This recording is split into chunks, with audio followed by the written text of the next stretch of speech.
View to the session on stress and behavior issues in dogs. My name is Roshni and I'm from IVSA Bangalore. Our speaker for this evening is Tara James. Tara has completed an advanced dog training course under the mentorship of India's leading behaviorist Shireen Merchant at Canine Scan Care. She's also received an online certification in dog grooming, first aid, and psychology. And she's currently pursuing another course in sports and protection dog training. She's had plenty of experience working with dogs all her life. She began volunteering at CUPA Second Chance Adoption Center, a well-known NGO in Bangalore, when she was just 16 and went on to become assistant manager when she turned 18. She recently quit to be able to pursue her career as a full-time dog trainer. That being said, I would also like to add that Tara is one of the most passionate and committed people we have in the field. She's made a difference to the lives of hundreds of dogs she's worked with, and this is just the beginning. Tara, we're very happy to have you with us today, and I'd like to thank you on behalf of IVSA Bangalore for doing this for us. Thank you so much. I'm honestly really happy to be doing this because one of the main things that my mentor kind of told me when we did our course was to make sure that going forward, everybody that's involved in the well being of a pet works together, which means trainers, vets, nutritionists, and groomers are all working in a symbiotic relationship. So, as of now, India, I think, is just starting off and booming in the pet industry. The veterinary field is also still growing and is not as advanced as a lot of other countries. Training is also something that's relatively new in India. Same for grooming. So it's really important for everybody that's involved in a pet's well-being to understand what each aspect of well-being is and where your expertise lies, and when it's time to pass your case on to someone else if it's out of your area of expertise. So I wanted to mainly split it up into four aspects so it's very easy for everybody to understand. And I'm going to be covering mainly dogs because I specify in dog training and canine behavior. Um, a lot of this does apply to cats and other pets as well, but most of it is relevant only to dogs. So when we look at well-being for a dog, there are four main categories. So one thing is training, the other is nutrition, the third is medical care, and the fourth is grooming. All four of them are completely separate, and one person or one professional is not equipped to handle all aspects of things. So, for example, if you are a vet, you aren't technically authorized to give people training advice. If I'm a trainer, I shouldn't be giving anybody medical advice. So when we look at these four aspects, we basically split them up and understand who to go to when someone needs guidance for something. So when it comes to training, a lot of things that we do during training basically will come hand in hand with other aspects of a dog's well-being. So almost always the mental state of the dog is directly related to its physical state. So if the dog is under any kind of physical pain or if it has an underlying medical disease, that's most likely why they are showing signs of a behavioral issue. So when we as trainers first meet a client, the first question we ask them is usually about the diet of the dog, about any prevalent medical issues that they know about, or any signs of discomfort that the dog has shown recently that are medical. The reason we get that out of the way is because a lot of medical issues manifest and show as behavioral issues. So you may not see the symptoms or you may not see the signs of tick fever in a dog physically as a common person. You as vets, and you're studying, so you know what to look for. You know what signs to look for in the dog's body, in everything, you know what to check for. When a normal pet parent looks at their pet and if they're sick, they may not pick up on that, and they may just think that the dog is now dull, he's being fussy about his food, he just doesn't feel like eating anymore. These are the things they usually say to us. So the first thing we make pet parents do is run a thorough medical check for all the dogs before we start analyzing and figuring out what is wrong behaviorally or training wise. That step is really important because almost always there is something wrong with the dog's diet or with the dog's medical condition that is causing certain behavioral issues to pop up. Having said that, a lot of behavior is influenced also by the environment. So if the dog is in a stressful environment, and a stressful environment for a dog could be something as simple as a place where there's a lot of loud noises. For example, the owner lives next to a construction site. So there's a lot of banging, dropping cement, dropping stones, a lot of noises all the time throughout the day. And I'm sure all of you know dogs can hear much louder than we can. So even the smallest noise in a distance is far more amplified to them. So living in a place where there is constantly noise can be extremely stressful for the dog.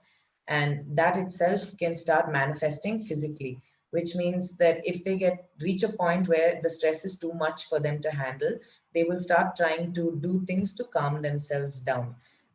So if you guys have experienced situations where you're anxious or stressed out, I'm sure you've noticed you'll start fidgeting or doing something or the other. Like some people fiddle with their hair, some people start like licking their lips, some people start touching their face a lot when they're stressed out. When they're talking to people, if they're anxious, they just start putting their hands on their face or playing with their hair. These are all things that your body does involuntarily to try and calm yourself down or distract yourself or give yourself something else to do so that you don't focus on what is stressing you out. And it's the same thing for dogs. So, for example, this dog is really anxious because there's always noise in the background. He may start constantly licking his lips, or he may start constantly licking his paws, biting his paws, itching. All of these things, when the pet parent sees it, immediately they don't think it's a behavioral issue or they don't think it's related to stress. They presume it's a medical issue. So, they usually take the dog to the vet. Now, if a vet hasn't been told that these things can also be just because of stress and nothing related to how the dog is medically, typically what the vet will do is run a lot of checks to see if they have any skin infections, if they have any allergies, and basically spend a lot of time trying to diagnose the situation. So similarly, like I said, when we go to a client's house, the first question we ask and clear out is about the medical history of the dog. When a vet meets a client for the first time, it's very important for you to ask about the behavior of the dog. So if the person generally, answers all your questions and says that the dog is, pretty anxious, pretty scared of loud sounds, scared of people, scared of other dogs, or reactive to people, which means a dog that barks a lot when he sees people, or jumps on people, or tries to bite people. Any of these things are basically manifestations of some kind of stress in the dog. So when you have a client that has a dog that is showing any of these signs, it's important to take that into consideration if this dog is showing other things, like other signs like itching, excessive biting, a lot of self-grooming, basically lots of licking, constantly licking his paws, licking his tail, licking him, cleaning himself, cleaning herself. All of these things that, are things that dogs do to calm themselves down naturally. So basically, licking activities, chewing activities are all things that release pleasurable endorphins and cause the dogs to calm down on their own. So, for example, a lot of people will come to vets and also ask about why their dogs are being excessively destructive sometimes. And most vets don't know how to answer that question because it's not something that has a medical explanation. If the dog is suddenly starting to destroy things, it's usually because of stress. They start chewing and ripping and shredding things to release stress. So when they do that, it helps them calm down and it helps relieve a certain amount of stress at that point of time. A lot of these things are also directly related to the hormones in the body. So I'm sure you guys know a lot more about that than I do. But basically, a couple of things is you have to know how dopamine works. And you have to know, obviously, how other hormones like testosterone work for the dog. So, up until very recently, in the older times, a lot of vets used to recommend mating dogs if the dog was hyperactive. Um, that's basically when the dog reaches an age of say 1.5 years and they're fully mature and their hormones start kicking in and they start humping things out of frustration and they're not getting a release for their sexual urges if this dog is intact and not yet sterilized. They're living in a home where they're not getting to mate with another dog, so that starts frustrating the dog a lot. and they start humping other things. The stress starts taking over and causing them to be aggressive, unmanageable at a certain point of time. So the owner takes the dog, goes to a vet. The vets used to say, take the dog, mate the dog, and it'll help calm the dog down. That could be a solution, but that's just a one-time thing. If I mate a male dog once, every time he smells a female dog on heat, he's going to still get aroused. He's going to still have the same reaction, and that's going to happen for the rest of his life. So if it is a dog that is excessively aroused and is actually humping things, grabbing people, biting people because the hormones are taking over in a home situation, it's important to do the training or behavior consulting first. Figure out what is actually wrong with the dog, why the dog has so much pent up energy that he is showing so many signs of frustration. Once you've got that sorted and you get in touch with the trainer and you do regular sessions to try and address the behavior itself, and the dog calms down with just a behavior program or a training program, and the dog is already in a state of calm, then it's okay to look at neutering the dog or sterilizing the dog to make sure that this doesn't happen very frequently whenever he smells a female on heat, or occasionally whenever it's heat season. So the main thing with pet dogs is that most people don't get dogs for the purpose of breeding or anything. It's just a companion dog now, and dogs live in apartments, which is very constricted for the dog. So a huge issue is a lack of exercise, physical exercise, which causes stress in dogs. So when dogs are not getting enough exercise, according to the breed, according to the age of the dog, according to the dog's drive, um, they start showing signs of severe frustration, which look like behavioral issues. But if we took those same dogs out of an apartment and we left them loose in a farmhouse, we wouldn't really see any of these behavioral issues because they would be in their natural habitat. They would have enough things to do, just sniffing in the grass, playing with things, chewing on things they find in the environment, and releasing whatever they need to by just playing and doing their own thing in the environment. When we have pet dogs in apartments and in small closed spaces is when we need to increase the amount we're engaging with them. We need to be, basically we are their outlet for everything now. We can't tell our dogs to pick up their leashes and go for a walk themselves. If they even want to just go out to pee or to poop or just get some exercise or fresh air, they need us to do it for them. When we live in small spaces with dogs, they get extremely frustrated if we don't understand their needs. Each and every dog has different needs. So if we look at, for example, a Labrador, they would need a certain amount of exercise. But even if I had a Labrador that was, say, 4 months old, and I had a Rottweiler puppy that was 4 months old, the amount of exercise they would need would be very, very different because the breeds are extremely different. Both of them are very energetic breeds. They are almost the same size. They're roughly medium-sized dogs. But Rottweilers had a very strong working purpose. The breed was basically designed to pull carts and transport meat and cattle. So they were used during World War II, and they were extremely strong, powerful dogs. They were bred because of their physical capabilities. So if I take a Rottweiler now and I'm bringing him up in a pet dog situation in a home, and I'm not giving him sufficient physical exercise and mental stimulation every day, he has the capability to be pulling carts and running around and doing things for 7 hours, 8 hours a day, maybe without getting tired. And I expect him to be okay with 2 short walks where he gets to pee and poop outside, come back home, get 2 meals, and then sleep the rest of the day, maybe play a little bit of fetch with me. That isn't enough stimulation for a dog that has such a high working capacity. So these dogs start getting frustrated, and this is what shows and manifests as aggression and other behavioral issues. So if we understand what each dog individually needs by their genetic predisposition, what each breed basically needs according to what their genes were designed for, and we started giving dogs activities that suit their genes, they would be a lot more happy. So for you guys, when you meet a client, it's important. I mean, when you meet a pet parent for the first time, it's important for you to also look at the breed of dog that they have. If they have, say, for example, a Rottweiler, it's important to ask them a lot more questions about the behavior of the dog before you approach the dog. Because a Rottweiler is a dog that definitely can have behavioral issues in a home situation if the owner hasn't been taught how to train and handle them correctly, because they simply have a higher drive and they're much more energetic dogs. If the owner, for example, has a Labrador, you would have to be a lot less cautious. You could just ask them, is he friendly with strangers? Is he okay with me approaching him directly? And if they say yes, you can go up straight to the dog, allow him, allow the dog to sniff the back of your hand first, always. Just put your hand out calmly to their nose, let them sniff your hand.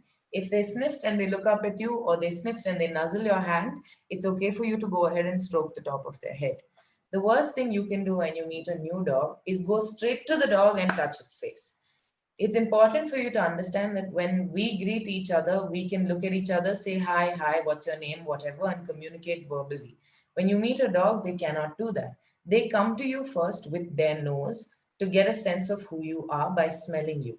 If you don't allow the dog to smell you first before you decide to touch them, he's going to get very freaked out. Most dogs don't appreciate it if we go straight and start touching them without allowing them to approach us first.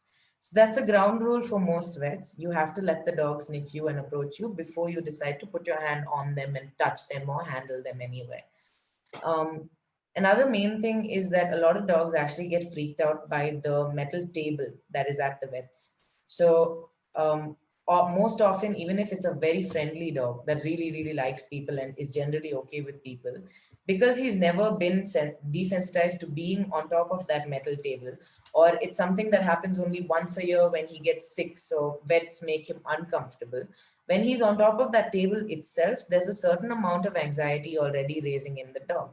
And now someone strange is coming up to him, starts touching him, handling him in places that he doesn't want to be touched in. There is a high chance that the dog will turn around and snap just because he's extremely uncomfortable, not because he has any ill intentions with humans or because he's aggressive or anything. The most friendly dogs can snap in stressful situations. So, when you get a pet parent that comes with a young puppy, for example, keep emphasizing to them that it's very important to desensitize the dog to coming to the vets, which means bring the puppy frequently to the vets. Any which ways they will be coming for their vaccinations. Ask them to carry along a small bag with the puppy's food when they're coming for the vaccinations in the first 3 months. When they reach and they start putting the pup on the table, before anybody touches the dog, just ask the owner itself to start handling and feeding small bits of food to the dog on the table. Get them comfortable with being on the table. Ask the owner to drop small pieces of food on the table if that's fine. Let the dog sniff and start walking on the table. Few steps for a puppy is more than enough. When you see the dog making movement on their own on that table, you can start picking up a treat, approaching the dog, let him eat from your hand first, then slowly start stroking the dog while the dog is eating. While the dog's face is in one hand, taking the treat from you, take your other hand and gently start petting the dog. It's important for you guys to be this slow when you introduce yourself to a puppy so that the puppy doesn't have any negative experience. You have no idea what this puppy has gone through before he just came to you. He's typically coming to you at the age of, I mean, most puppies in India are being sold around 45 days or even 35 days. So they bring the puppies at that age to you. Now, when puppies are sold that young, understand that it's not from an ethical source. It's not from a good breeder because there are certain regulations for breeding, and you can't, technically, you shouldn't be selling a puppy before around 55, 60 days of age if you're breeding the right way.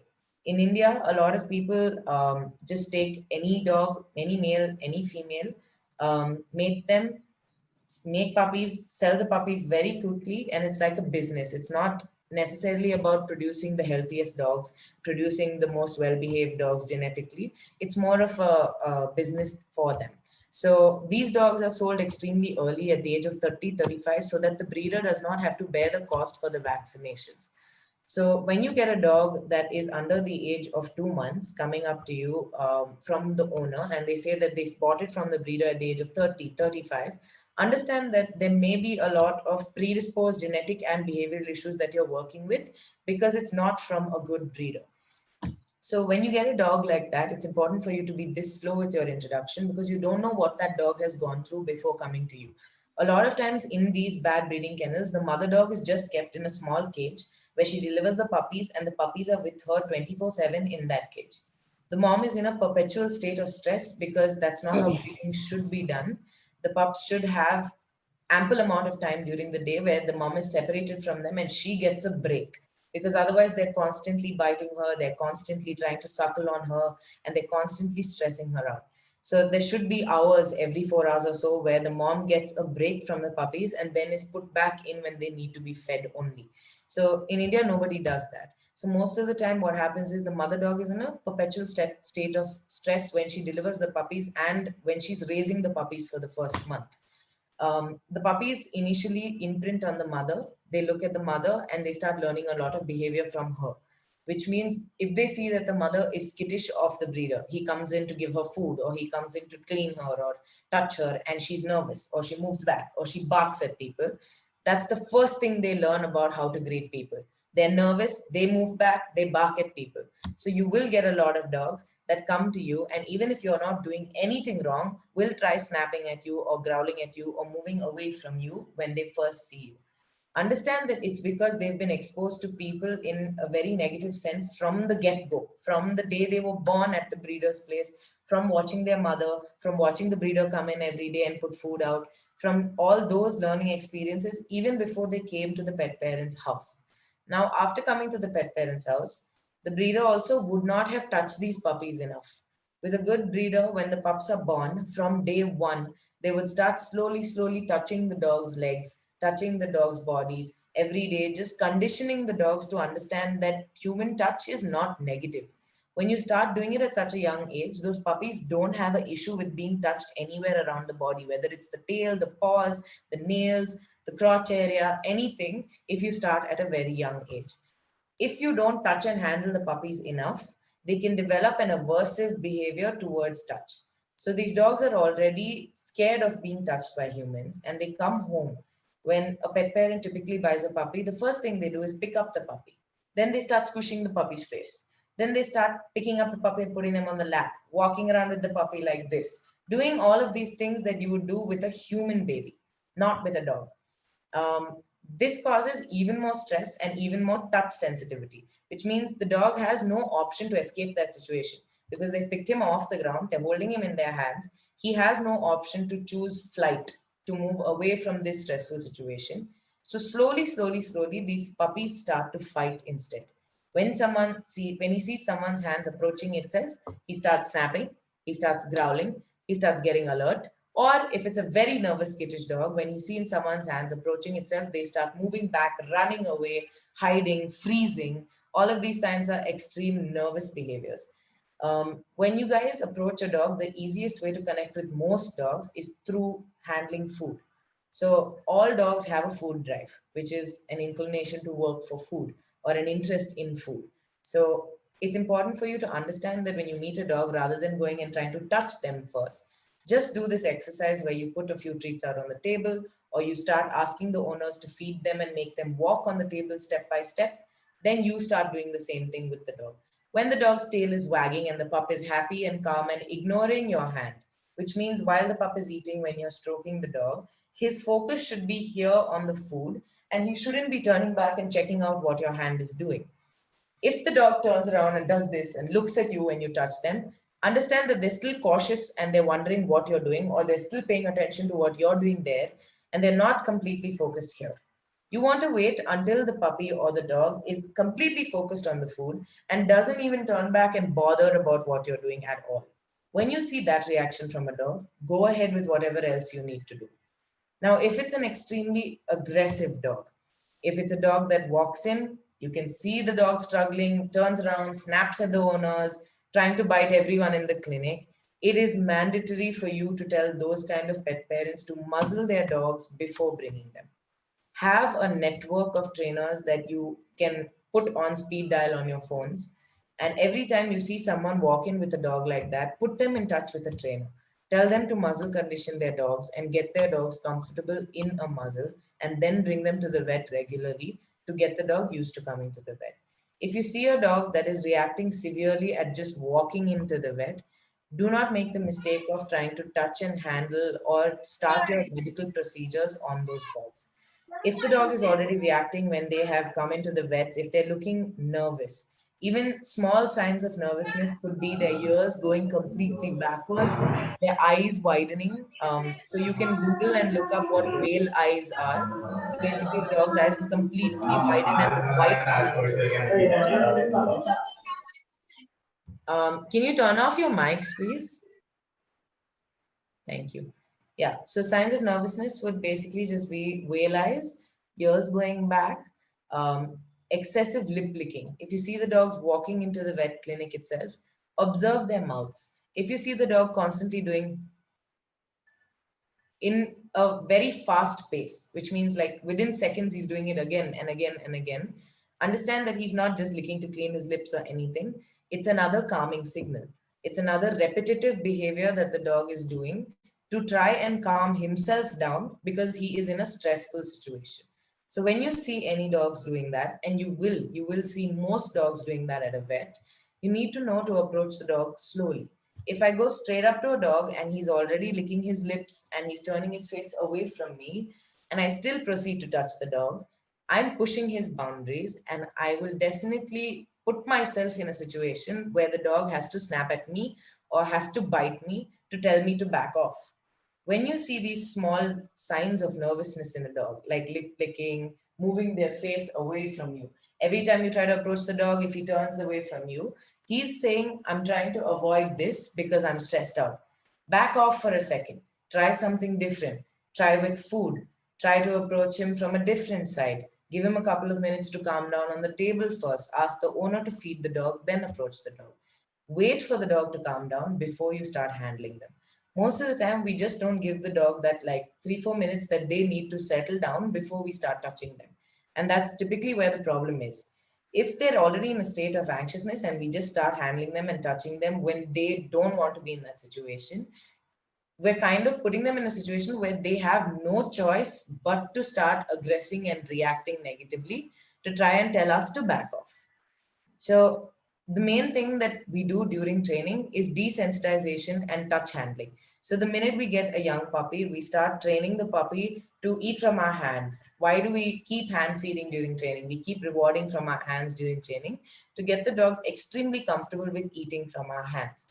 Eating for most dogs is something very personal. You'll see a lot of dogs also that have food aggression, which means if you put the bowl of food in front of them, they start growling and trying to attack anybody that comes near them. They start guarding their food. Um, that's typically because food is a resource, and in their genes and in their instincts, it tells them to guard their resources or protect their resources because those things are valuable. Um, so when you have dogs that have severe food aggression, remember it's important for you to ask the owners to get in touch with the trainer, work on those things before bringing them to the vet. If the dog has food aggression, or if the dog has dog to dog aggression, human oriented aggression, all of those things are not just one aspect of the dog's behavioral issues. If he has just food aggression, understand that he definitely has anxiety or some kind of behavioral issue in every other aspect of his life as well. So it's basically probably a dog that has a very badly broken relationship with the owner or a very mistrustful relationship with the owner, and hence is trying to guard their food, guard their resources from the people that he shares a house with any which ways.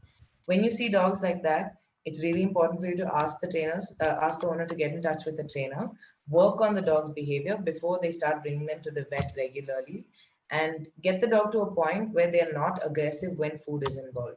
Because one of the easiest ways for you guys to quickly connect with dogs is through giving them food. So it's important for you to also make sure that those dogs are okay with strangers giving them food.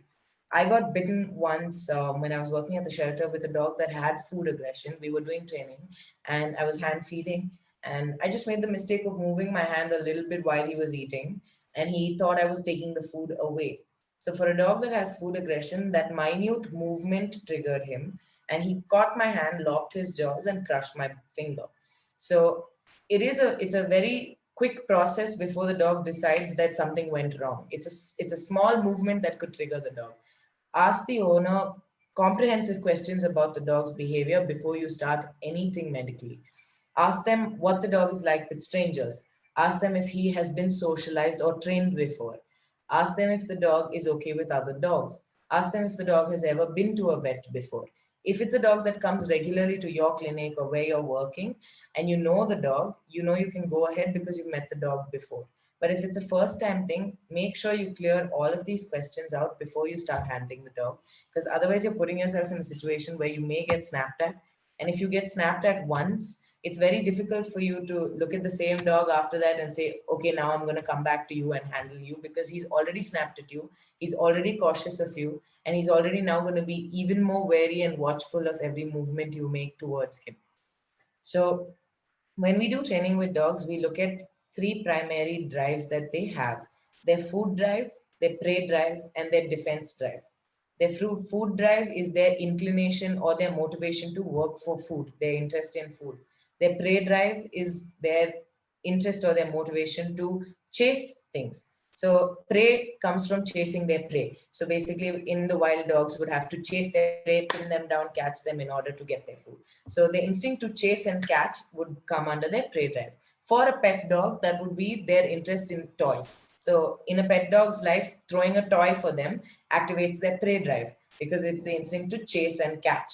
So, for certain breeds, their food drive is more high, and for certain breeds, their prey drive is higher. For example, a Labrador, a Golden Retriever will have a higher food drive. Their interest in food is much more than in just toys. If you've got a Rottweiler or a German Shepherd, their prey drive is higher. Their instinct to chase things, to chase and catch things is much higher. So it's easier to connect with those dogs with toys rather than with food. So it's important for you to also do a lot of research about every breed, about what they were bred for, and understand what exactly those dogs like the most. So if any of you have pets, you can start googling and understanding the genetic history of your dogs and start doing things that basically satisfy their natural cravings. For example, Labradors are great swimmers. Once you start putting a lab in a pool, he'll never want to get out. We have a dog. I mean, at the current training school that I'm at, there's a Labrador that shoots over a 6 foot gate, jumps over the gate just to get into the pool every day. He gets drenched every day. We dry him every day and we put him back inside, and he shoots over the gate again the next day and does the same thing. Because once he's seen the pool, he really genuinely doesn't want to do anything else. So if you see pet parents with dogs that are severely frustrated and stressed out, it's probably because the dog is not getting an outlet for what he wants to do. So if supposing they have a lab, a retriever, and you see that the dog is really energetic, really restless, the owner has no control over the dog, recommend to them that they do more activities that satisfy the dog's natural needs. So tell them to go swimming with their dog more. Ask them to go outdoors into open spaces and play more fetch with dogs like that. If the dog is, say, a Dalmatian or a Rottweiler, ask them to do a lot more physical exercise with their dogs if you see excessive energy in the dog. Physical exercise is almost the most important thing. If the dog isn't getting sufficient physical exercise, it will start affecting him training wise, medically, and in every other aspect. The biggest problem, I'm sure a lot of you have seen severely obese dogs. So in India, like, most people don't feed their dogs balanced diets. Their dogs either consume dry food or consume food like rice and curd, milk, chapati, a lot of other things that are not necessarily nutritious for dogs. Um, Causes the dog to be severely obese. Now, because the dog is fat and finds it difficult to walk, they also just don't do much exercise with those dogs because they get tired easily. So typically, you'll see owners like this doing only one or two short walks where the dog can just piss and come back home, or just poop and come back home, which isn't enough exercise for the dog. Physical exercise is extremely important, because if he's not getting more than just those two walks a day, if he's not getting swimming, fetch, other things to truly mentally and physically stimulate the dog, he will start showing signs of behavioral issues. He will start showing signs of severe medical issues as well, like hip. You guys will definitely know if dogs are overweight, they start having hip dysplasia, arthritis, bone issues, which is extremely common in India. Most large breeds, and that's anything larger than a Labrador, large breeds like German Shepherds, Rottweilers, Labs, Great Danes, in India are born with genetic hip dysplasia. They're bred so badly that the dogs, the puppies, when they're born itself, have badly formed hips, or all kinds of other medical issues, bone deformities. And another thing that makes it worse is that we live in apartments. which have smooth flooring, which causes puppies to slip more and more and more all the time on the tile flooring. It starts putting more and more pressure on their joints. It starts messing up their hind leg formation and will slowly start leading to other issues in the dog as well. If there is any constant pain, which means even if there's a slight pain or a pinch in his hip all the time that's causing some kind of discomfort, it can cause the dog to get triggered in situations and snap or do things that look like a behavioral issue. It's important for all of us to work hand in hand. When you guys get a case that you've run your medical tests and you're not sure what's wrong because all of the test results came back fine, but the dog still has an issue, contact a trainer, contact a behaviorist, work together with them to figure out whether it is really a medical issue or whether it's something behavioral that's gone wrong with the dog. um, I'm going to be asking Roshni if I can correspond with you guys through email. I put my email up on the chat here, and I wanted to make a sheet with list of important questions and what the possible answers are, what the right answer is, that for what you guys should ask every time you meet a new pet parent. So I wanted to just make that list and send it. And if she can maybe send it to all of you or get a list of all your email IDs, I can share it with you. Because I want you to keep that, go through that, and remember that every time you meet someone and meet their dog for the first time. Most of the time, we do a lot of unnecessary things because we don't consider the other aspect. Even with trainers, I see a lot of trainers making the mistake of not asking enough questions about the medical history of the dog before they make a diagnosis about the behavior of the dog. So, for example, recently there was a case someone had posted about online with a 6-year-old dog that had suddenly started biting the owners. And they said, oh, he was a really friendly dog. Now, every time we try to groom him, he's biting us. He doesn't let us groom him anymore. We don't know what's gone wrong.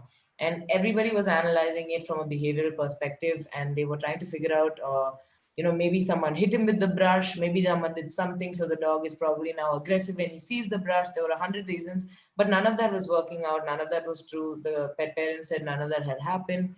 Then finally, someone popped up and commented saying, please, can you take your dog to the vet and see if there's any medical issue? So he had severe hip dysplasia and he had a lot of pain in his hind legs. So every time they were taking his brush to the back area of his body, he would get triggered because it was more sensitive because of the pain there. He would turn around and snap at them because he was in pain. And they didn't understand, obviously, because you can't see pain.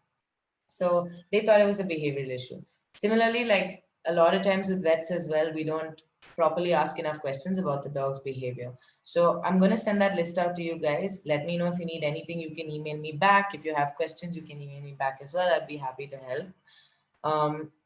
When another main thing I just wanted to talk to you all about, because I have the opportunity to talk to so many upcoming vets, is nutrition and medical care is different. Sadly, when you are studying veterinary medicine, you're not studying a lot about behavior or nutrition. So when you look at nutrition abroad, it's a whole other subject. Canine nutrition is a whole other subject where people study for years to get themselves certified to be a nutritionist. And it's slowly emerging in India as well. There are a few nutritionists coming up here, and there are a few in Bangalore as well that are very, very good. But where the reason we have to understand that two of them are different is because we don't know enough about nutrition. We don't actually know what a balanced diet is supposed to be for a dog. A lot of times you will have pet parents that feed their dogs dry food, which causes a lot of other behavioral issues in the dog. So dry food is extremely dehydrated food. It has almost no moisture. It causes the dogs to drink excessive water. And drinking excessive water throughout the day basically causes irregularities in their urination schedule. So you'll see people like after a certain point with adult dogs, they'll come up to you and say, suddenly he's not house trained anymore. He started urinating all over the house. Because of the amount of dry food that's being consumed and the amount of water that the dog is drinking throughout the day, he starts peeing very infrequently. The owners are now not taking the dog out every time the dog wants to pee. They take the dog out only twice a day for walks or thrice a day for walks. So whenever this dog wants to pee, he starts urinating inside the house. They'll come up to you and they'll tell you that this is a recent event that has suddenly happened. It is normal for us to think, okay, it's probably a UTI or something's medically wrong with the dog. But most of the time it's not. Most of the time it's simply because the food is so dehydrated that the dog is drinking water all throughout the day at different times, and his urges to pee are not controlled at all. They're walking around freely throughout the house as well. And every time they move or they play too much, it puts pressure on their bladder, and they feel the need to pee instantly. And if the owner can't pick up on that and take the dog out or take them for a walk at that point, they piss wherever they are. So infrequent urination is another thing that could be related to their diet more than anything. So it's very important for you guys to also do a lot of research. There are a lot of vets from like everywhere, all over the world, that are doing research now about meat-based diets for dogs, raw food diets for dogs, different things. Do your own research, figure out the pros and cons of every kind of diet for a dog, and figure out when it's good to recommend a home cooked diet for a dog and when it's good to recommend dry food for a dog. In general, dry food on a regular basis is not advisable because it contains a lot of fillers, which is soy fillers, corn fillers, preservatives, added colors, a lot of things that are difficult for a dog's body to digest. When you give your dog dry food every single day and the dog's gut is unhealthy or there is indigestion or any other underlying medical issue because of the dry food, it will directly start affecting their behavior. If they're constantly in a state of discomfort, they will start showing signs of other behavioral issues because of that. I've personally had a lot of clients that I can share actual videos and like a case study with you guys later, that were on dry food diets with their dogs. Their dogs were extremely lethargic during the day. Their dogs drank a lot of water and used to pee infrequently around the house a lot and showed a lot of other signs of behavioral issues. But all they did was wean off from the dry food and switch to a meat based diet for the dog. They got in touch with a nutritionist and they got a proper balanced diet plan for the dog. And in about 3-4 weeks of switching to the home cooked diet, his peeing habits sorted itself out on its own. And a lot of his other issues as well started slowly getting better. It's been about 5-6 months now, and the dog has made a complete transformation. And the owners are also extremely surprised because they're a 70-year-old couple that has had dogs their entire life. And this is the first time they're feeding a dog fresh cooked food. So they had no idea about the difference between dry food and home cooked food because we don't know enough. There is a really good documentary that was released on Netflix, but then it was deleted because of a lot of controversy. But it's still available on YouTube and a few other sources. It's called Pet Fooled. If you can find it, please watch it. It's basically about the reality of the dry food industry and about what actually goes into making and manufacturing dry food and why it isn't the best thing to be feeding dogs. It's something that I really want everyone to just think about because a lot of times we get stuck as, trainers giving advice or even nutritionists in India get stuck because vets have strongly recommended feeding dry food. So generally when the pet parent comes to us and asks us, why is this happening with my dog? Or what is the reason that it is happening? And we tell them it's because of the dry food or it's because he's having a not balanced diet. They don't take our advice because their vets recommended the dry food. And honestly, vets will hold a like superior position right now because trainers and nutritionists and groomers and all of this other stuff is still a very new concept in India. People are not aware that training is a separate thing. There are actually certifications that you need to do. There are studies that you need to do to be a behaviorist. Um, so a lot of times they will blindly listen to anything that a vet tells them, or even a lot of people just listen to advice from friends. They will speak to their friends and they'll be like, oh, my dog is doing this, and their friend will say, oh, my vet told me this, so you should do the same thing. Even what works for one dog may not work for the next dog. So it's really important for people to not take unsolicited advice from random sources. So when you come in contact with anyone and they say, I asked my neighbor or I asked my uncle and he said to feed my dog this, he said to feed my dog that. If you don't know what to suggest in that situation, please put them in touch with a proper nutritionist.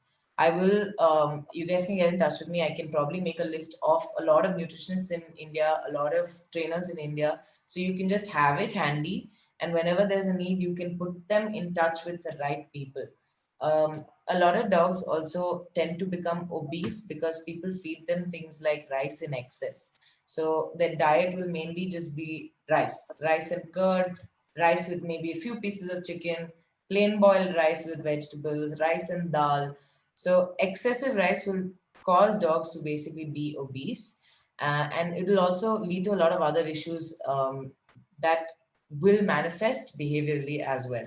The dogs are lethargic and they have bursts of energy typically just after they eat that kind of food. So they'll say, the dog eats, he has a burst of energy, he's running around the house, he's destroying things, but the rest of the day he's sleeping in one place, he doesn't move. Um, so it's not something that genuinely gives them a lot of protein or energy or feeds into the muscle mass of the dog. It just gives them like a burst of energy because of excess carbs, and then after that, the rest of the day they're extremely full and lethargic. So a lot of times when you see dogs like that are obese, it's important for you to tell the client to get the diet aspect of it sorted. Tell them to maybe contact a nutritionist or go on diet food. There's also kibble that's made specifically for weight management. They can try a weight management plan. Get the dog's weight back on track first, and then start trying to look at it from a training perspective. A lot of things that they complain about is most of the time either a medical issue or a behavioral issue, but they get it confused. They usually come to a vet and it'll end up being a behavioral issue. They come to a trainer and it'll end up being a medical issue. So it's important for us to know the difference between both, so that if we see a case that, we've run the test or we've done a basic check and there's nothing wrong with the dog medically, we know exactly what to do or what to recommend to the client. We know what to say to them, we know who to connect them with. And it's important for you guys to understand that it's okay to say that you don't know, or it's okay to say that you don't know what's wrong, or it's beyond your knowledge in a situation. A lot of times, like, it's also because we don't want to, say I'm not sure what's wrong, or I'm not sure, or I don't know what's wrong with your dog. That we try to overdiagnose. We'll start running, even deeper tests, even more serious tests, try and figure out what's wrong with the dog on a serious level, do all kinds of x-rays, checks, skin scraping, this, that. Why is the dog biting himself so much? I don't know. His blood test was normal. Like, you'll just start overthinking it because you haven't thought about it from a behavioral aspect. It's really important when you guys meet a pet parent to first split it into, okay, what is your dog's behavior history? What is your dog's medical history? Analyze both their answers and then start your diagnosis, your checking, everything else. I think I've covered most of the stuff other than grooming. Grooming is another thing that I think most vet clinics offer now. Like, they do certain amount of basic grooming at the clinic also for dogs, nail clipping, all of these kind of things. And that is where most dogs have problems or get stuck because they are very uncomfortable with their nails and their paws being handled, with their tails being touched. Certain parts of their body are hot spots where they are touch sensitive. If you touch them there, they try to bite, or if you touch them there, they get extremely freaked out. So grooming is another thing that has to be done right.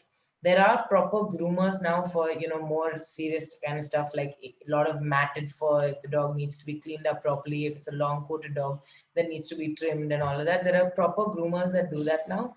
But even when you guys are going to be doing basic grooming, like even maybe cutting nails for a dog, or just brushing the dog to check for ticks, when you're going to do things like that, it's important to create a positive association with what you're doing, because what we're doing is very personal to the dog. We're disbalancing them, lifting their paws, we're touching their nails, which are very sensitive areas to the dog.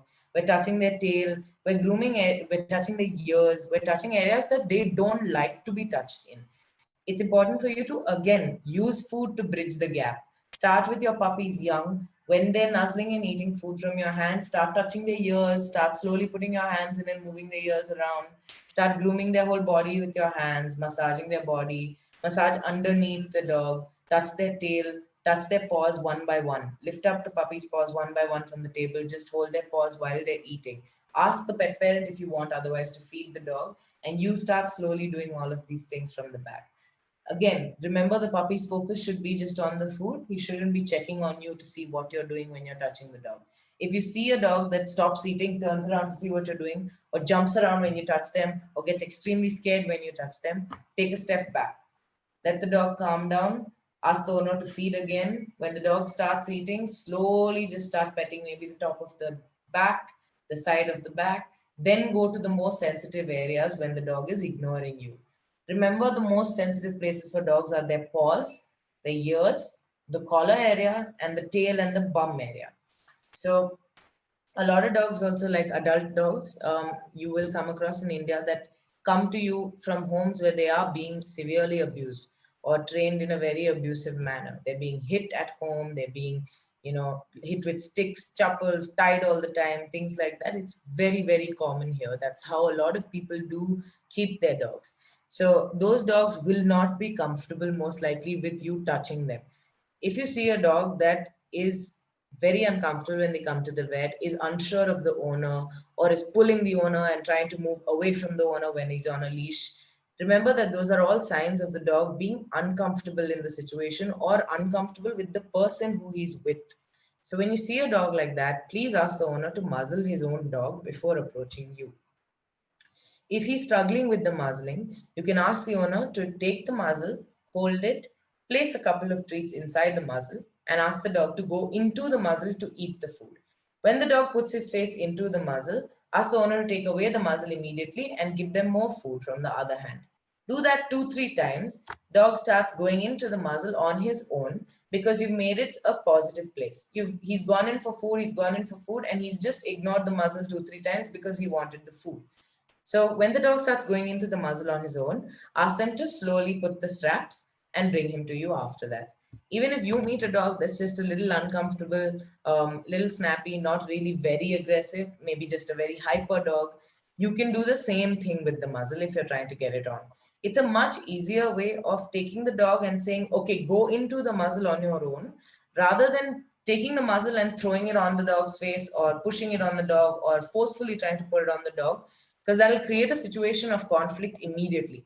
The dog is already stressed out, he's already trying to get away from you, he doesn't know what's in your hand, and you're forcing the thing onto him without asking him to go into it on his own. So he's already really stressed out with the muzzle. Now, even with the muzzle on, he's going to be really watchful of everything you do. He's going to be reactive. He's going to turn around and snap every time you try to handle parts of his body that he's sensitive with. So when people bring the dogs to you for any kind of grooming activities, remember to have food handy. You can also have things that dogs can lick lying around, not necessarily treats, because that increases the duration that they'll be focused on something.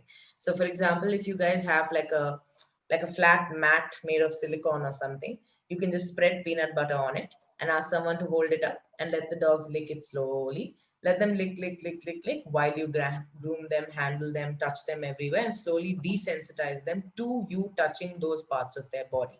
It has to be a very slow process where you keep checking in on the dog. You keep seeing if he's comfortable with what you're doing.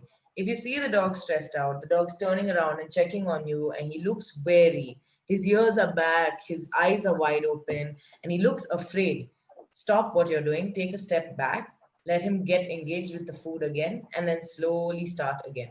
Every time you see the dog getting stressed out, take a step back. If you don't read those initial signs of stress and you continue to push it with a dog that's already a little bit anxious, you're going to start forcing the dog to be in a situation where they have to react now. Because you didn't back off when I showed you my small signs of stress. Now I have to do bigger things to get you to back off, like growl at you, snap at you, jump on you, anything else to really make you go away from me. So I'm going to stop there because I wanted to open it up for questions and have enough time for that, but I don't think we'll have enough time anyway.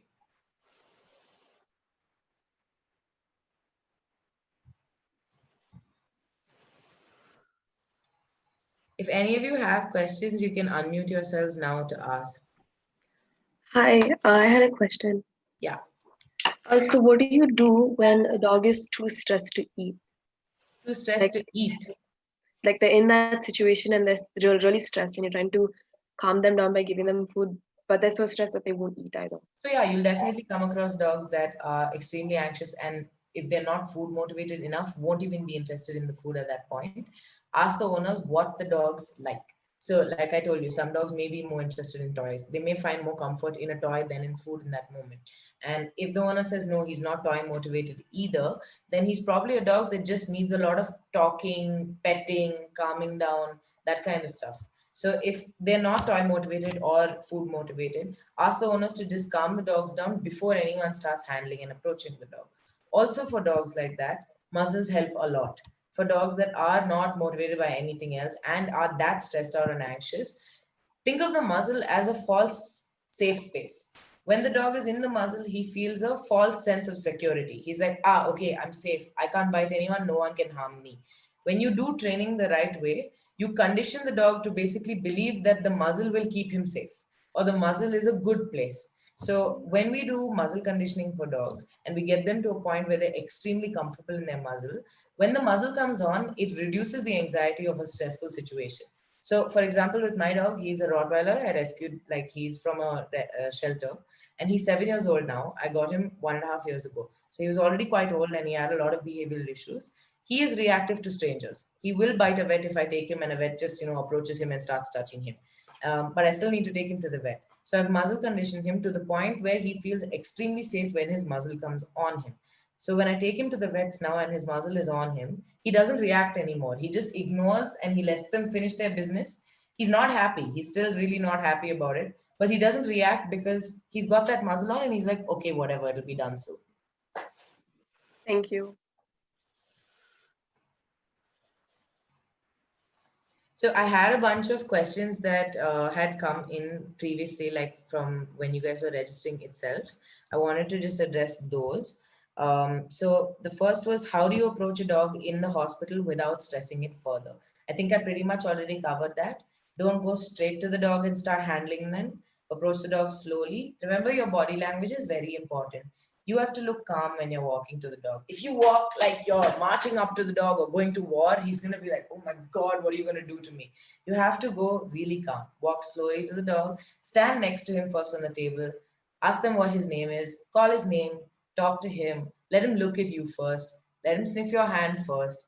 Let him nuzzle a bit. Maybe he starts sniffing you more, looks up at you. Then you go and start petting him and handling him.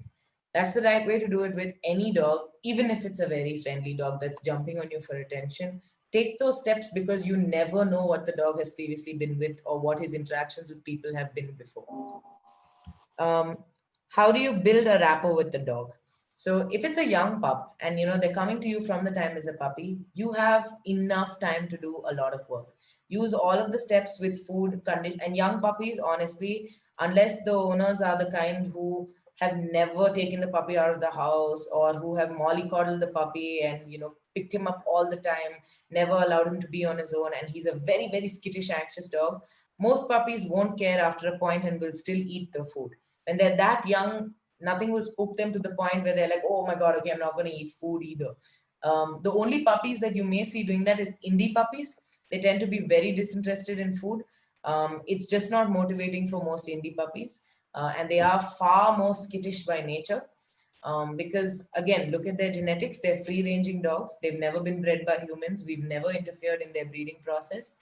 And they've been conditioned to be wary of people to survive on the streets. So when someone picks up an indie puppy from the streets or has an indie puppy as a pet at home from a shelter or wherever, understand that they are that much more skittish than a pedigree dog simply because they've never been bred to be around humans.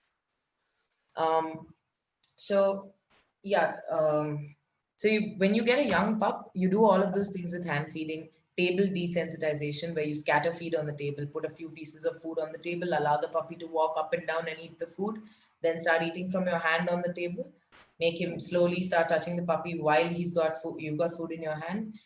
Ask the pet parents to come to the vets as often as possible, which means even if they're not coming for a medical procedure, if they're just coming to pick up something from the grooming shop or pick up something like a tablet for their dog, ask them to bring the dog along from a young age.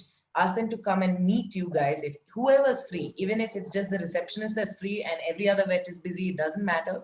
Bring the dog to the clinic, allow him to meet people there, handled by people there, and make the clinic a place that is also happy for the dog. Because otherwise, look at when most dogs come to the clinic. When they're sick, when they're in severe pain, or once in a blue moon when something goes wrong with them. It's not a happy place for them. They're already in some amount of physical distress when they come to you. So even though you guys love them, most of the time they won't love you. So you have to try extra hard to make it something that they really enjoy coming to. So when they're young, when you have a puppy, you have so much work you can do with just using food to desensitize the dog, with just asking the owner to come regularly and meeting people there, making basically make friends with the dog. Treat the dog how you would treat your own pet dog.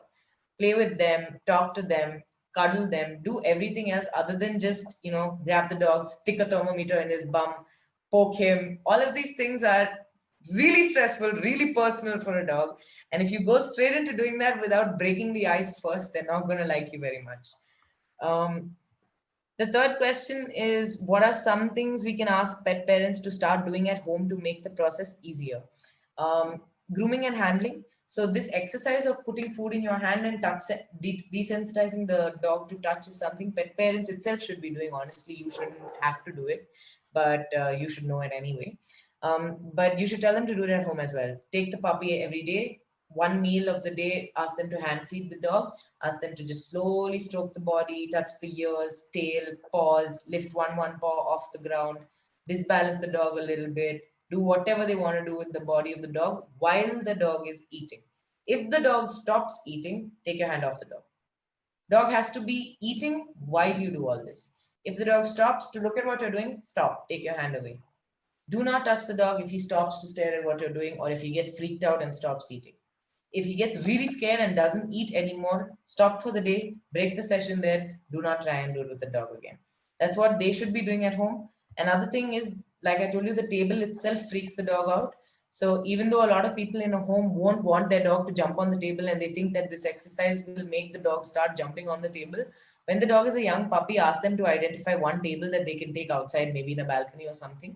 Start putting the dog on the table and feeding the dog on the table every day. So little food on the table, scatter feed little treats on the table, allow the dog to walk on the table. Basically, if you desensitize the dog to the surface itself, and the dog, if put on a table, does not feel any stress, is super confident on the table, is not scared at the table at all, half your work is done. Then you just have to check whether it's a dog that's friendly with people, friendly with strangers or not. But otherwise, you have to be really cautious. You have to try and figure out on your own whether the table is stressing the dog out or whether you're stressing the dog out, because most pet parents won't even know. They won't even, if you ask them, is your dog comfortable on the table, they won't be able to answer that question. They just look at you very blankly and be like, yeah, we've taken him to the vet before.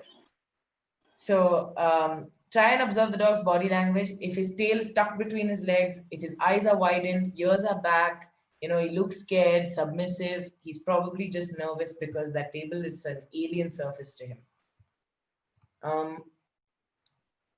The next one was, what is a long-term solution for dogs that get extremely stressed and start showing signs like hyperventilation and motion sickness? Long-term solution would basically be a slow behavior modification program for the dog. So if the dog has reached a point where the fear of whatever is so severe that his stress takes him to a point where he's frothing from the mouth, where he's puking, all of these other physical manifestations of stress, you need to figure out what the dog is triggered by. What we do is we identify the root cause. We identify what exactly is triggering this dog. And we take the trigger and we start introducing it in a different way. We reintroduce the dog to the trigger and start trying to counter condition them. So supposing my dog is afraid of the vacuum cleaner noise, okay? And that's his trigger. When he hears the vacuum cleaner noise, he starts getting extremely stressed out and puking or whatever. When I want to desensitize him to the vacuum cleaner, I'm going to start building up his motivation towards something else. So either I'm going to start playing with him a lot and build up his toy drive. Like when he sees a toy, he's ready to play anytime kind of dog. Or if it's a dog that's more food motivated, I'm going to start training, working with food, getting them to a point where they're ready to eat and ready to train and work for food anytime. Then we start asking someone to take the vacuum cleaner and switch it on very, very far from me and the dog. I'm going to be engaging with the dog before the vacuum cleaner comes on. So if it's a dog that's engaging with food, I'll be feeding the dog. If it's a toy, I'll be playing with that dog. And I'll ask them to switch on the vacuum cleaner very, very far away. The noise is now in the background. So the dog is less likely to react. He's engaging with me. I'm engaging with him more and more. Every time he ignores that noise, I'm playing with him more. Every time he hears the noise and chooses not to react, I'm going to reward him with a treat. Basically, we're going to start telling the dog, if you ignore that, more fun stuff happens here. If you choose to ignore that, there's a more positive experience over here. Focus on me, don't focus on what's happening over there. You start a slow process of desensitization. Today, if the dog can ignore that noise at a 20-meter distance, tomorrow I can make it 15 meters. The day after that, I can make it 10 meters. The day after that, it's 5 meters, and then the vacuum cleaner's in his face and he still doesn't care, because he's learned to ignore it and focus his attention on something else when the vacuum cleaner noise is happening in the background. Similarly, for anything else that stresses the dog out, we do a small, slow, step-by-step process of desensitization to the trigger itself, whatever triggers them. If it's coming to the vets, then honestly speaking, it might not be the vets that stress the dog out. It might start with the car. The dog might be already getting stressed out when the owner picks up the dog and puts the dog in the car at the basement. His stress levels are probably already rising in the car, and then he comes to the vet and it just shoots. So you have to ask them to get in touch with the trainer so the trainer can figure out what triggers the dog. If it's the car that's stressing the dog out, they'll have to start desensitizing the dog to the car, making the car a fully positive place so that the dog is not stressed in the car and his mood is that much better when he comes to the vet the next time. Then you can work from there and do the same process at the vets as well to get the dog comfortable at the vets. The fifth question is, how do you control aggressive dogs? Aggression is another topic that is severely misunderstood. A lot of dogs are not aggressive. If they are biting you also, it is most likely that they are nervous and they're reactive out of fear. A lot of aggression is just fear-based. They're extremely afraid of something, and we've pushed their boundaries to the point where the dog feels like he has no escape from this situation. Now, if we look at a dog's instincts, if something stresses them out, they have two options. They have fight mode and flight mode. And for a dog, the first choice will always be flight mode. They will choose to exit a situation that is freaking them out.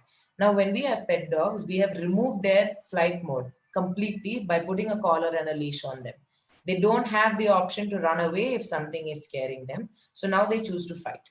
So even though it's something that's scaring them, they have to fight to protect themselves now because they don't have the flight option anymore.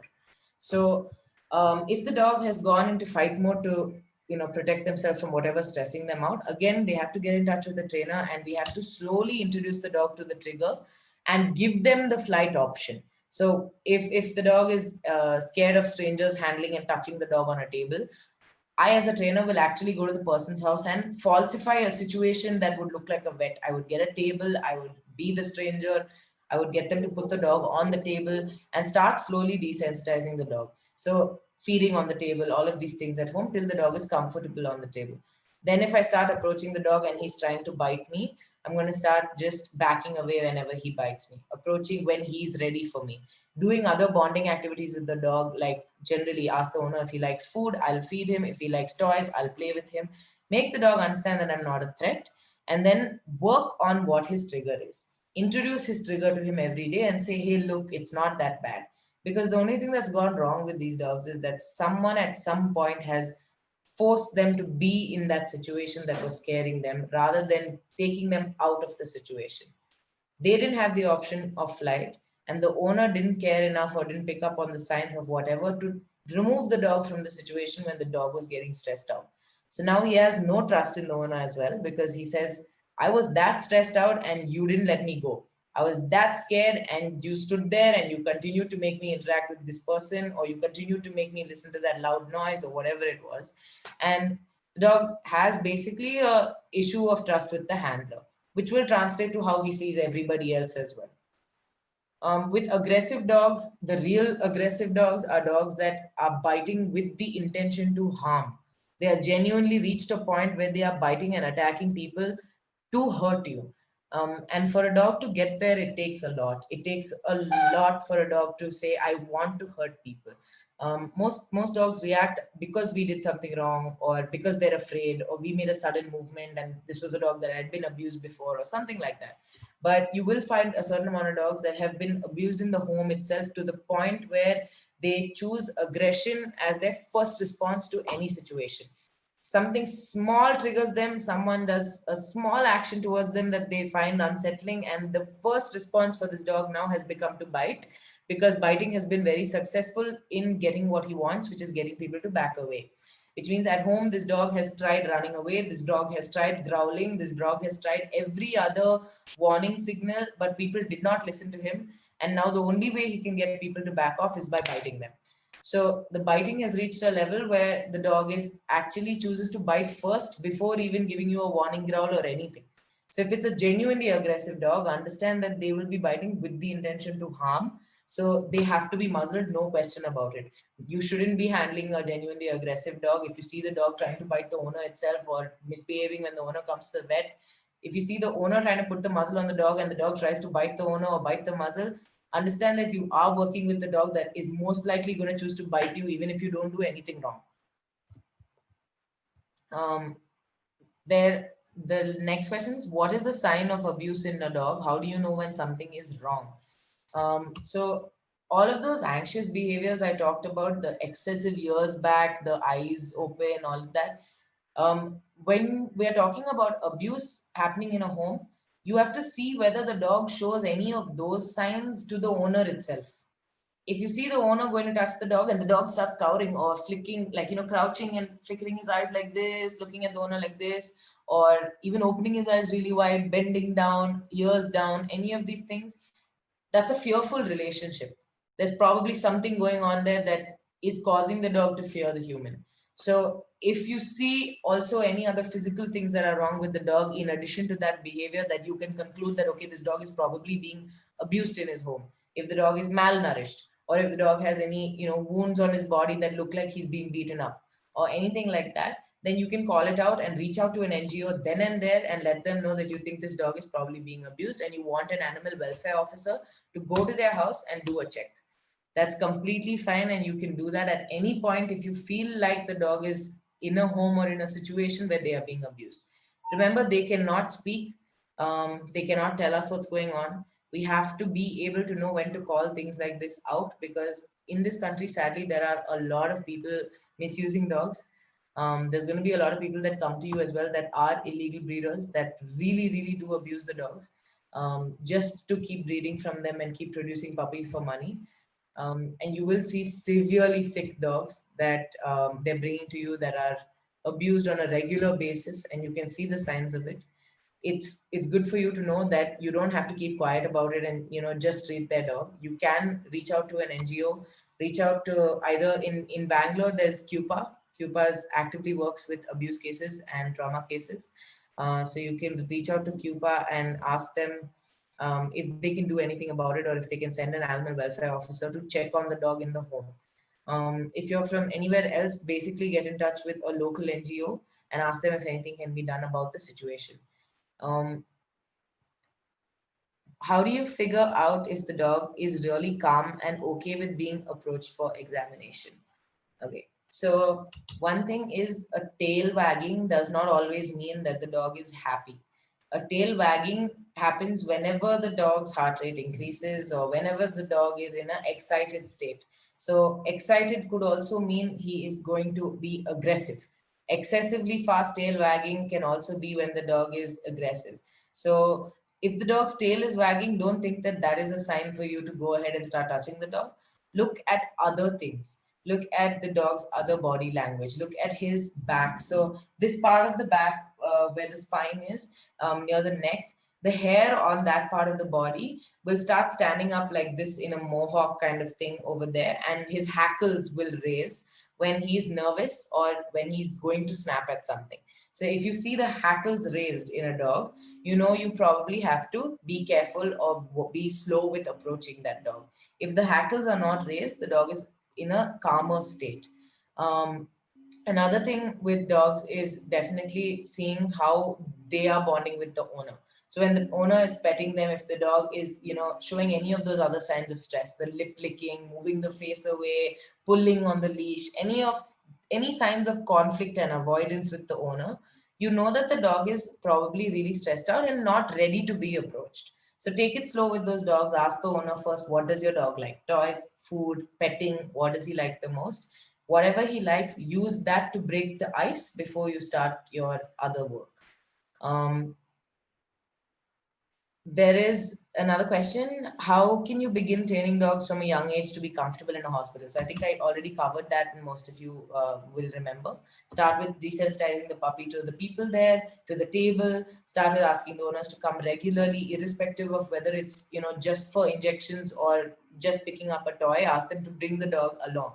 Otherwise, what happens is the dog's association with the vet is only painful things. Oh, I go there, I get poked on my bum, I go in a really uncomfortable car ride that makes me nauseous, and then I come back home. I don't like going there. Every time I get into the car, I know I'm going to be taken there. So now the car ride itself makes me this stressed out. And when I go to the vet, I just can't handle the stress. So ask them to desensitize the dog to the process of the car, the process of coming to the vets regularly for just saying hi, picking up a toy, picking up treats. Ask everybody at your clinic to have treats ready in your pockets. Your pants, your shirts, everything should be loaded with treats. So when you see a dog, just say hi, give them a treat. Just give them food from your hand, pet them slowly while they're eating. Allow the dog to be comfortable with you before you start handling parts of their body that they definitely feel very insecure about strangers touching. Those are all the questions I got. So if you have any other questions, you guys can ask now, but otherwise we're going to end it because we're already way past the time we were supposed to end.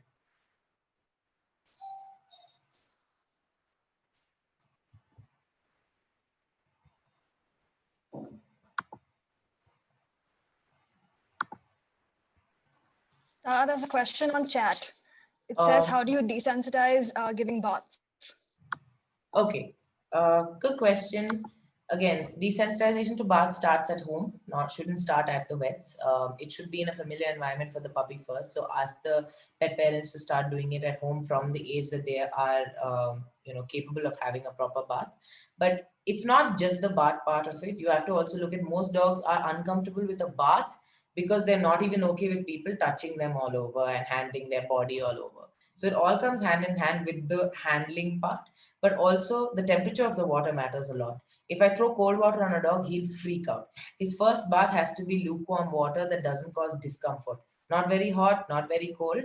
Lukewarm water, gentle baths. Start by slowly pouring water on the back of the body first. Remember that the head and the ear area is an area that they don't generally like water being thrown on if they're not used to it. So start with the back, start with the bum, tail, stomach area. Wet the dog slowly massage the shampoo, everything into it, and keep checking in on the dog just like you would with grooming.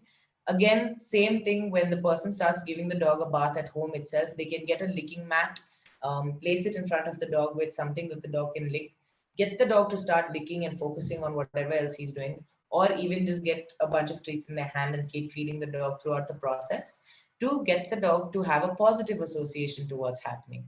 If we just take the dog, we pick him up, we put him in a bathroom, which is a confined space already. Then we turn on, we throw cold water on him and he's freaking out. He's getting so scared and he's in a closed bathroom, so he can't even run out. And then we continue to do that the next time and the next time and the next time. He will start having a very extreme reaction to going into the bathroom itself. Or even when he sees the water mug coming out, he's going to start hyperventilating because he remembers what happened and how stressed out he was the last time and the last time this happened.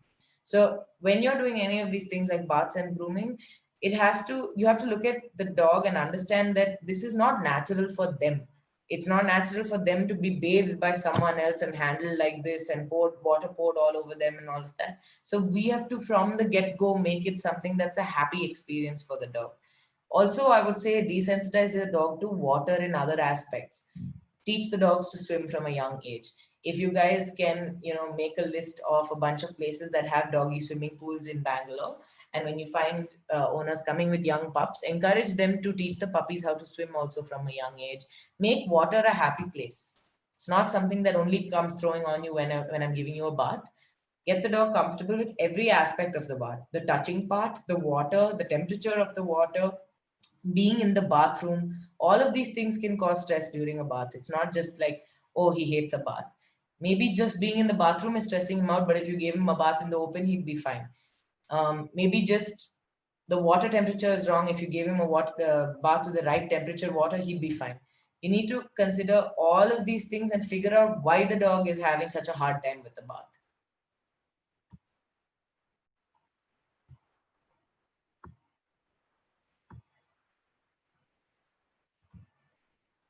Are there any more questions?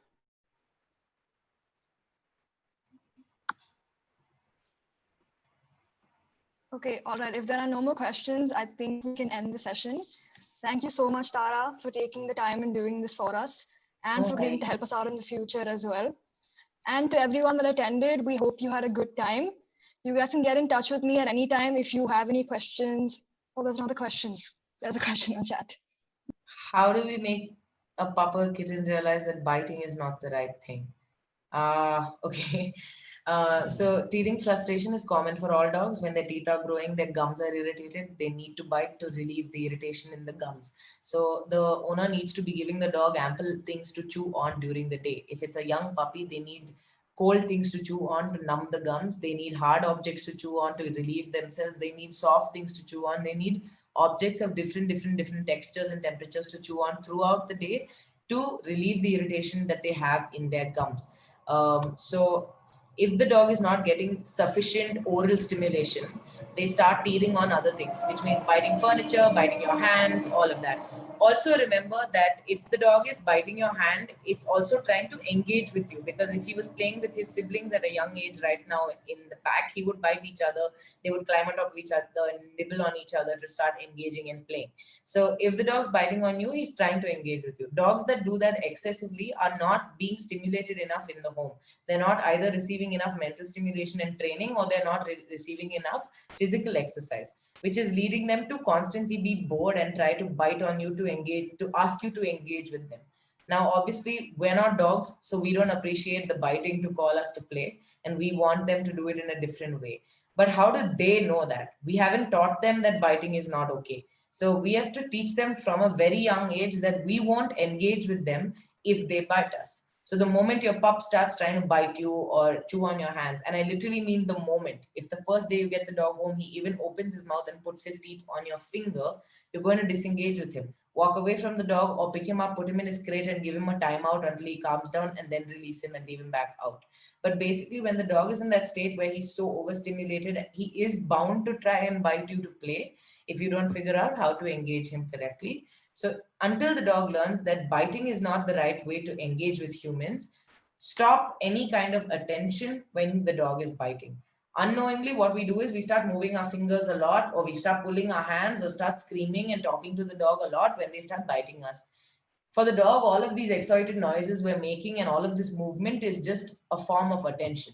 So we are reinforcing that if you bite us, we will engage with you. All of this screaming and moving is engagement to the dog. So you be really still, lock your hands, lock your legs, walk away from the dog. If that doesn't work out, put the dog in his crate, give him a timeout, release him again. If he tries again, put him back in his crate. Third time round, when he realizes that biting you makes him go into his crate, he will not try to bite.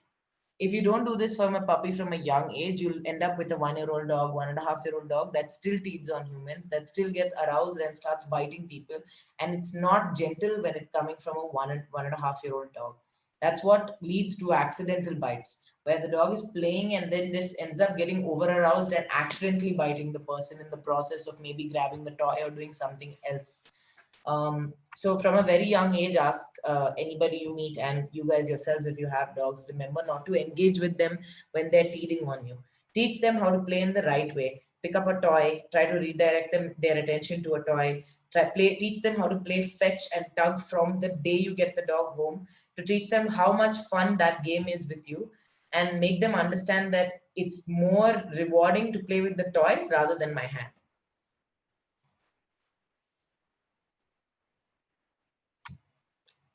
There's a bunch of other questions popping up now. So maybe you guys can email me if you have questions and I will send you back answers. But we're going to end it now because it's already 8 p.m. and we're half an hour past our time. Yeah, so thank you, Tara, so much for doing this for us. And thank you, everyone that attended. You guys can get in touch with me if you want Tara's information, and I'll share that with you, or you can pass on any questions that I can send across to her. And we'll also work out a question sheet and share with everyone that's registered. So I hope that helps everyone, and thank you. Thanks, guys.